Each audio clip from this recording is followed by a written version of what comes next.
Thanks for tuning in today. I'm Dr. Nick, the Incrementalist.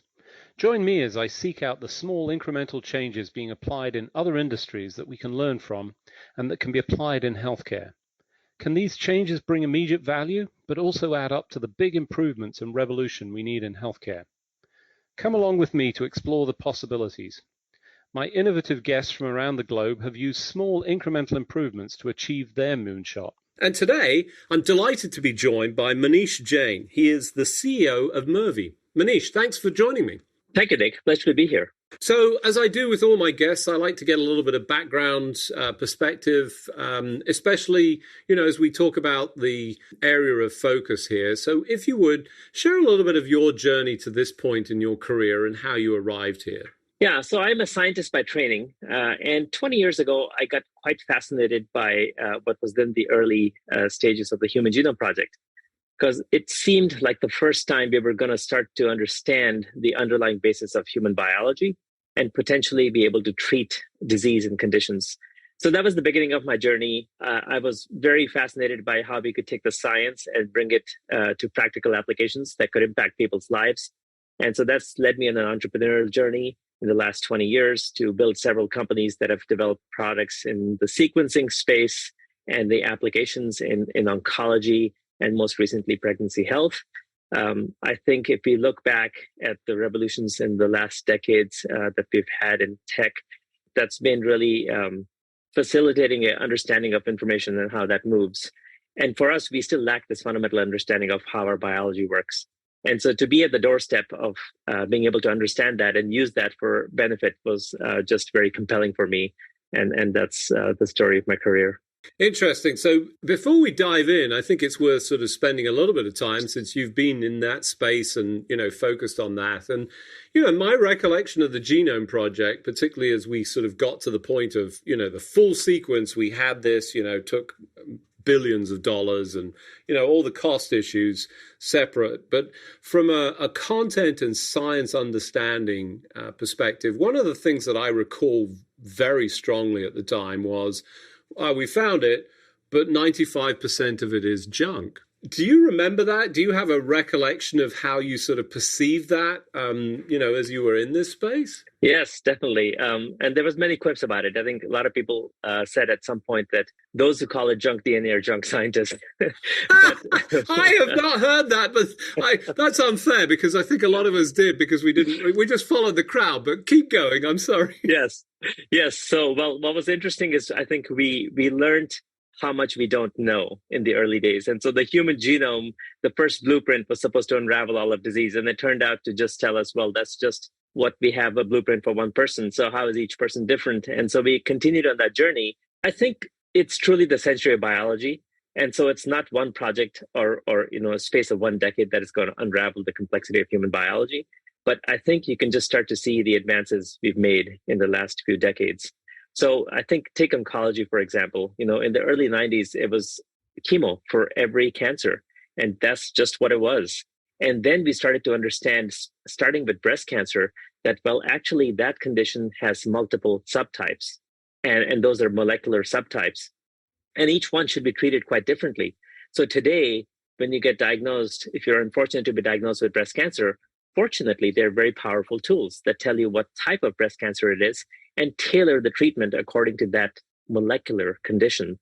And I think that's a major advance. We've been able to make other major advances in infectious disease with vaccines and a lot of the mRNA vaccines recently. So our focus is really to try to apply some of the same tools to expand the knowledge base in pregnancy health. So surprisingly, if we look back a few years in 2018, when we started Mirvie, we realized that it was really a big black box, and it is so today. But I think there's the opportunity to illuminate that. How does pregnancy development happen? What is development of normal pregnancy? And where do we go off course sometimes to more complicated pregnancies with conditions like preterm birth and preeclampsia? So I think the bigger picture, we're just at the doorstep of starting to understand this. And it might take us some decades to really fully unravel all of biology. But I think we have very powerful tools now in the Human Genome Project and those technologies that kind of allow us to read biology and convert it to digital form. And then the other set of powerful technologies like machine learning that allow us to take that digital information and make sense out of that.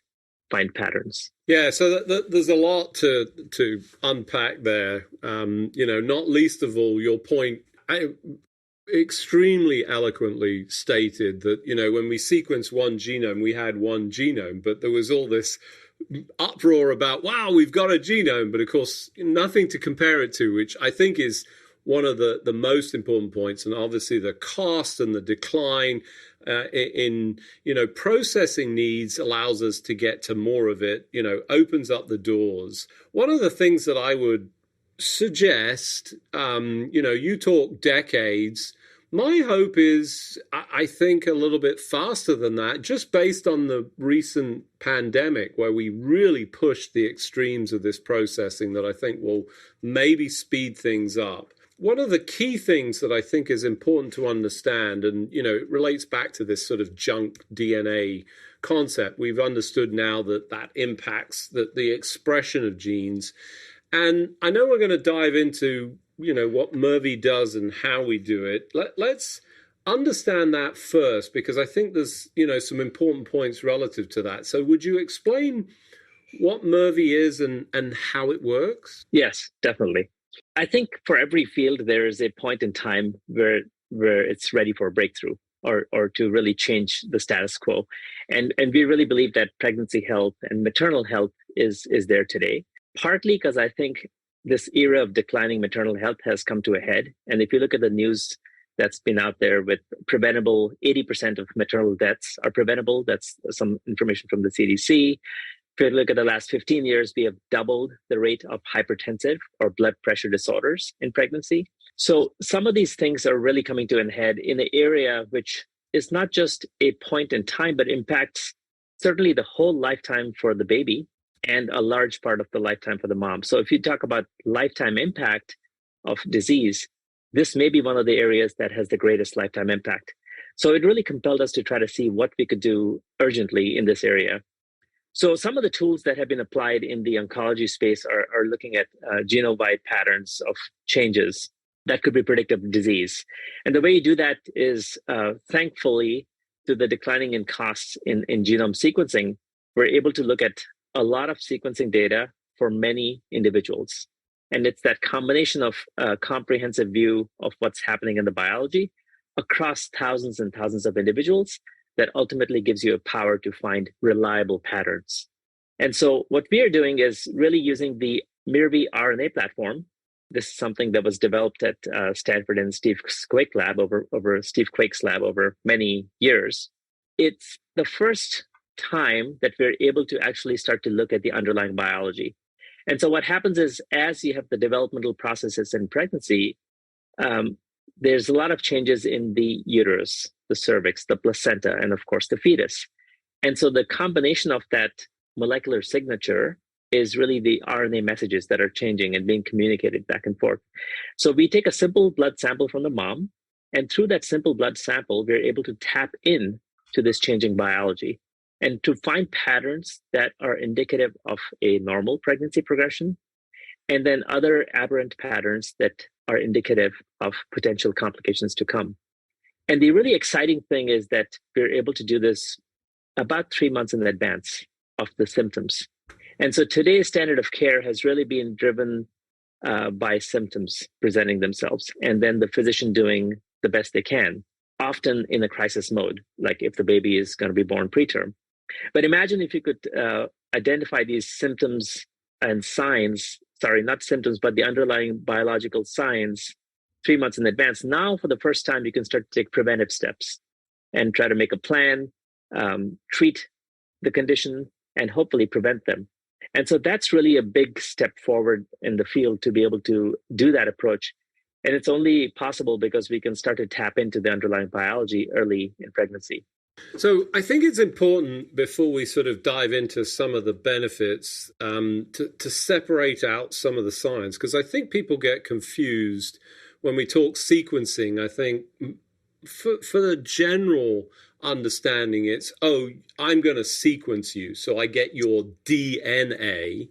Mm-hmm. And you're actually talking about something different. And that's where it's important, because some of this expression of genes is where this is actually demonstrated in the body, and you're picking up those signals. And I think this is important to understand. So make sure that what I'm saying is correct. So when you take these samples from the mothers, you're not sequencing the DNA, which, people get confused and say, well, am I a product of my genes? So it's a no choice, no problem. This is something slightly different. You're looking at a different element. Can you explain that? Yeah, it's very different. And thank you for bringing that up. So DNA is what you have from your mom and dad. And by and large, it's not changing in every cell of your body and throughout your lifetime. It's static. It is helpful for certain things in pregnancy. So in the last 10 years, we've been able to have these non-invasive prenatal tests that look at changes in chromosomes. So if chromosome 21, for instance, you have 3 copies instead of 2 copies, then you get your baby has Down syndrome. And so that's something we've been able to test from just a blood sample. But those conditions are what we call genetic, and there's not much you can do about them. They're just present in your DNA. So they're static, and it's essentially you have what you have. What we're doing is something very different. We're looking at RNA. So what is RNA? Well, if you have the same DNA throughout your body, how is any organ different from the other organ?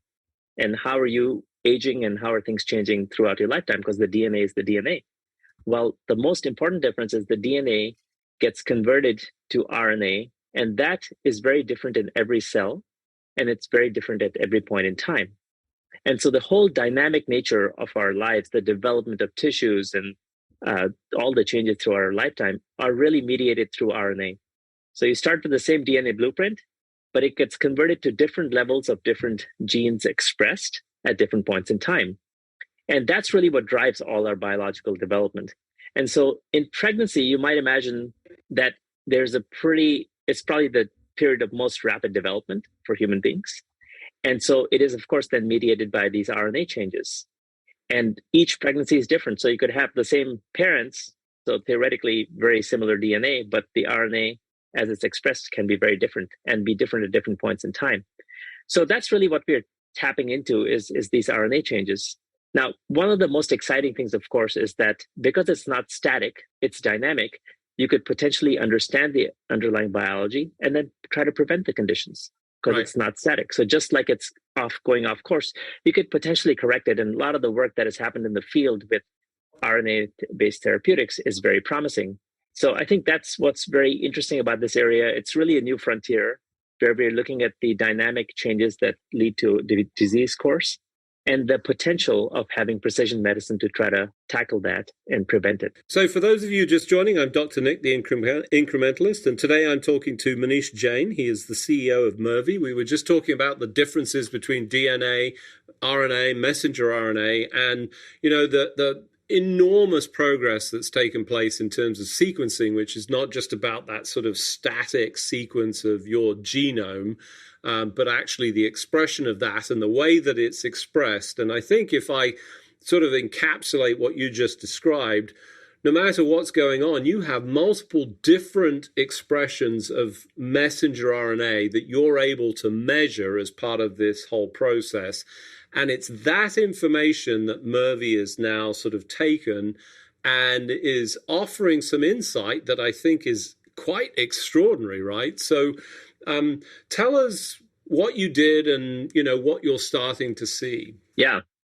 So one of the first things we did was to make sure you can actually measure RNA reliably because it is new technology and it's more subtle than DNA.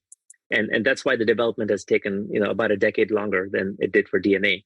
So the way we did that is, of course, do a lot of work in the lab, but then very quickly start to test on samples, blood samples that were collected retrospectively through collaborations with many academic medical centers. And that really then started to establish that we could reliably detect RNA. So we published a paper in Nature earlier this year in January 22.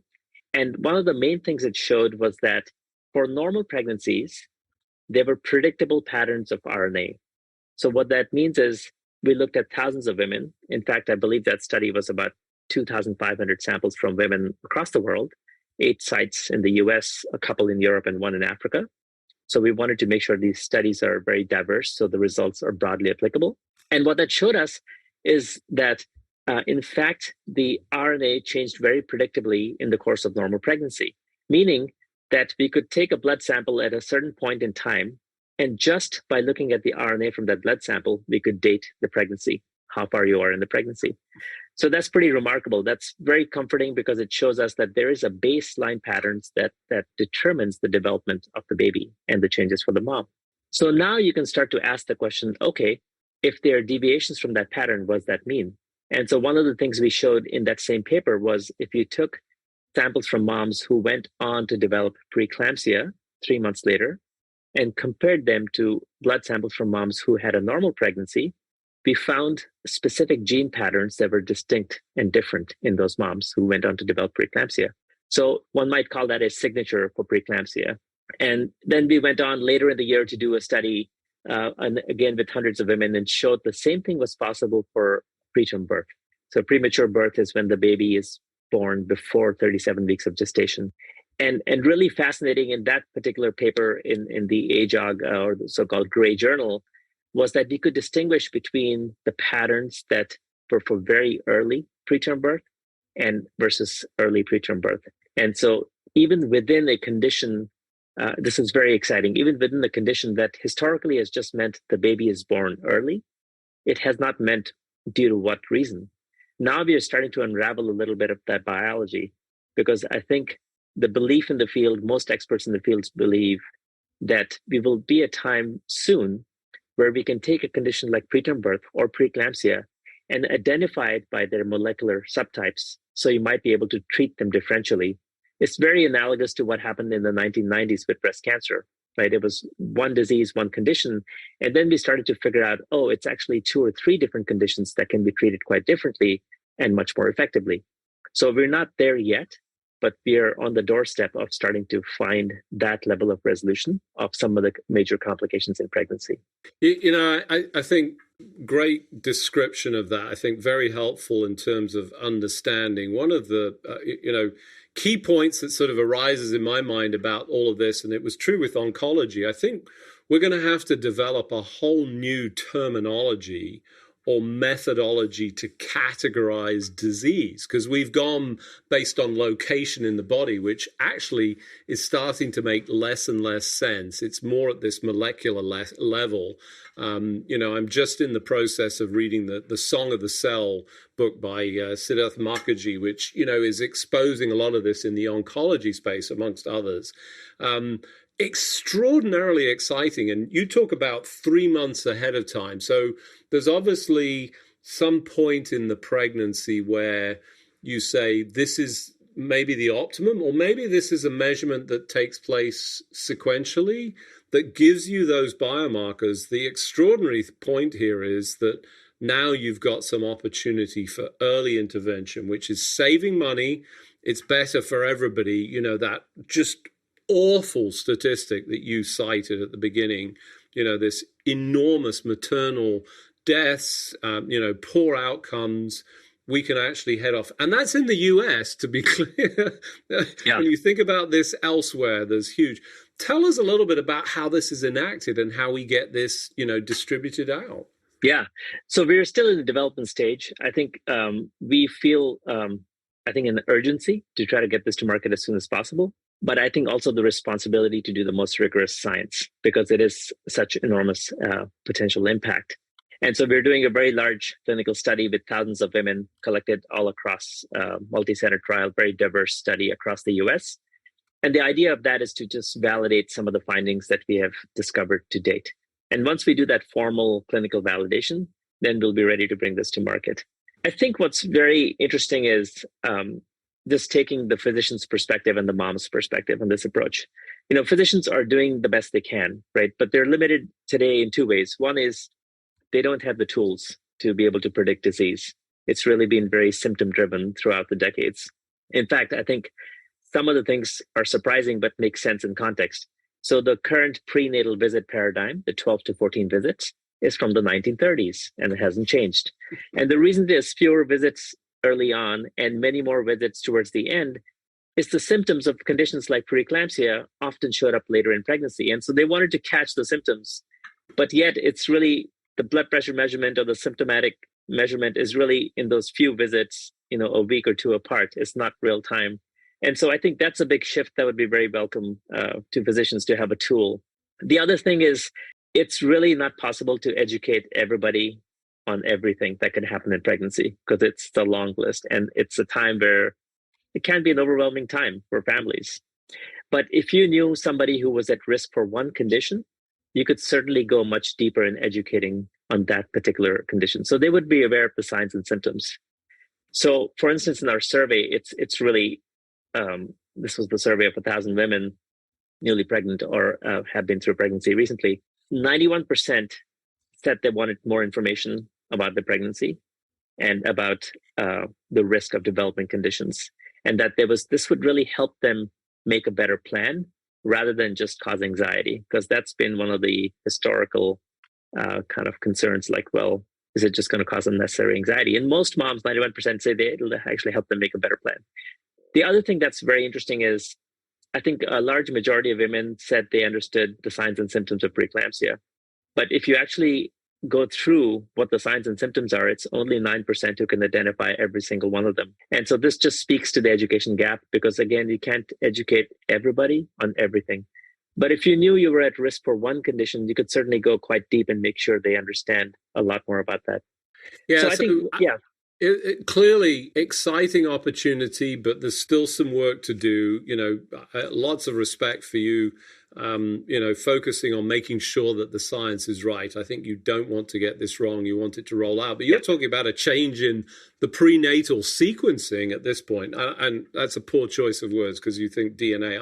I'm talking timing of appointments and, so big changes that would contribute to essentially, I'm going to call them biomarkers for a sort of generic term, that would allow you to sort of guide care in a very broad sense across essentially everybody with a simple blood test. Is that true? Is that where you see this going? That's right. Yeah, we see this as a change in standard of care. So very quickly, I think, just through the COVID era, like in many areas of medicine, there has been a revisiting of this 12 to 14 in-person visits to have a combination of in-person and remote. So it's great to see the field evolving due to necessity. I think what this would do is give you another tool, very powerful tool, where the disease biology that often starts in the first trimester, we can measure early in the second trimester and give you that sort of 3 months advance notice before any symptoms to try to prevent them. So yes, it would become a pretty powerful tool that we see as a standard of care, new standard of care, that would allow you for the first time to go from kind of reactive symptom-based medicine to much more proactive and preventive medicine. I know it's hard at this point. You've obviously got two extremely important markers.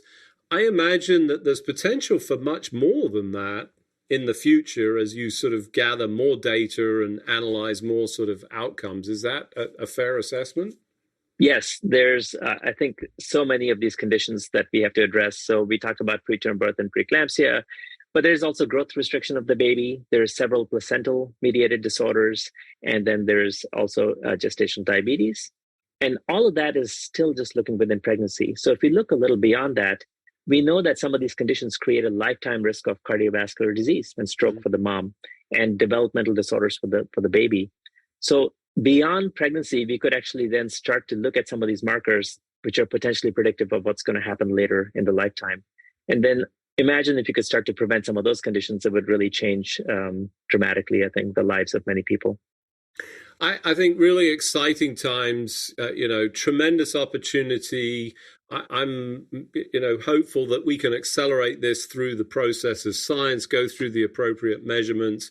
But all of this opportunity, not just within pregnancy, but the expansion of this capability is really going to change the way that we sort of interact with our patients.